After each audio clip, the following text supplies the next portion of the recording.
Hi, team. Yes, you might be looking at me thinking, gosh, Shiva, you look tired. And you know what? You're right. I do look tired because I'm full on tired. Like people, we are all tired. The whole world is tired. I know it. Like all of us are tired. Not just the doctors, not just the nurses. The teachers are exhausted. God, like the post office, the garbage people. I mean, everyone's tired. But I wanted to give a little explanation about the way the world is working right now in the medical field. You might have heard the term triage. Triage in our world, and I'm sure like in the army world, right, is you literally just get done, like right then and there, you get whatever you can get done right away. Like shit is hitting the fan, stuff is coming your way. Let's say you're on labor and delivery or in the emergency room, and all you can do is triage, meaning you put this person in here, you figure out the most emergent thing that you need to get done. We are used to this world and we do not like that part of our world, but we learn that we have to behave that way. And typically, let's say you are on call, you'll have certain increments in your night that might be kind of triage time, like get this done. Then you circle back, you get to the more important, longer term things, right? Or I should say the less important longer term things, but the things that weren't imminently important in that moment. Like a patient comes in, she's about to deliver, you run into her room first, or someone's blood pressure is insane, you go to her first, right? As opposed to the patient who's like, ding, ding, ding, I need more ginger ale. Now, I full on care and want the person who wants ginger ale to have her ginger ale.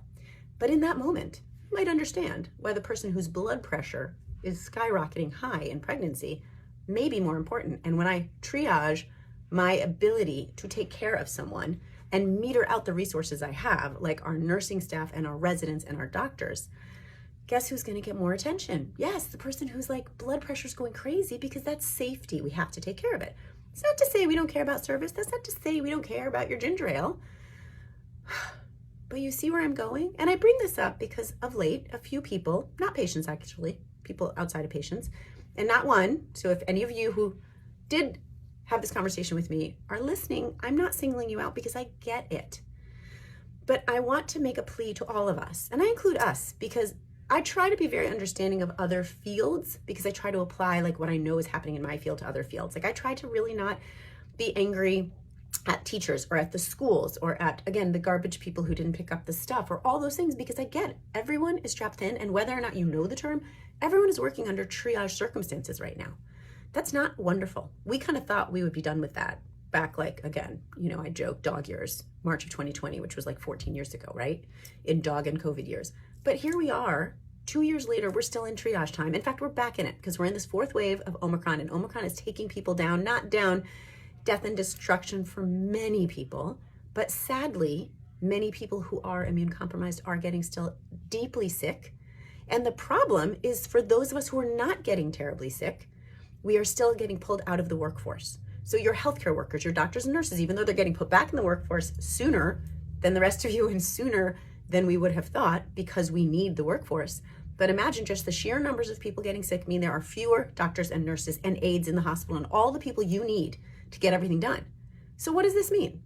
This means that when any of you, my lovely friends and family, come to me and complain that whatever level of service you were used to prior to this period of time, meaning phone calls back from your doctors right away, phone calls about routine blood tests, mammograms, pap smears, things that are happening in the hospital where you were used to a different level of care.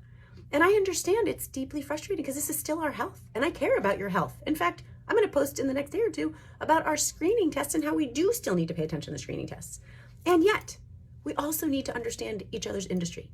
And you, as the populace and public who created this situation, with all due respect, have a situation now where you're going to get, unfortunately, not lesser care because your doctors and nurses don't care, or we're fatigued, or we're getting out of, we're dropping out of the system, but merely because there are only so many workers. There are only so many minutes and hours in the day.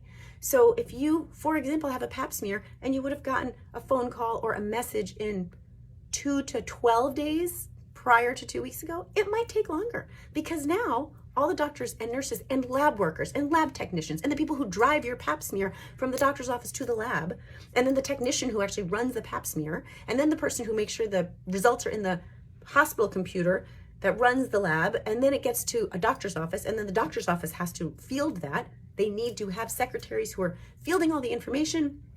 getting it to the doctors and the nurses who need to like evaluate and sign off on it, and then someone needs to contact you, whether it's a phone call or electronically. That chain of command is going to take longer. Just like you're getting messages from Amazon that your packages will take longer. So I am asking not only for forgiveness, because it doesn't feel right to ask for forgiveness when it's not something that we in the medical field committed, but I'll still ask for a little bit of grace, kindness. But I ask you all to reflect what got us here. What brought us to this moment in our entire world, but also the healthcare industry. And there's many ideas I have.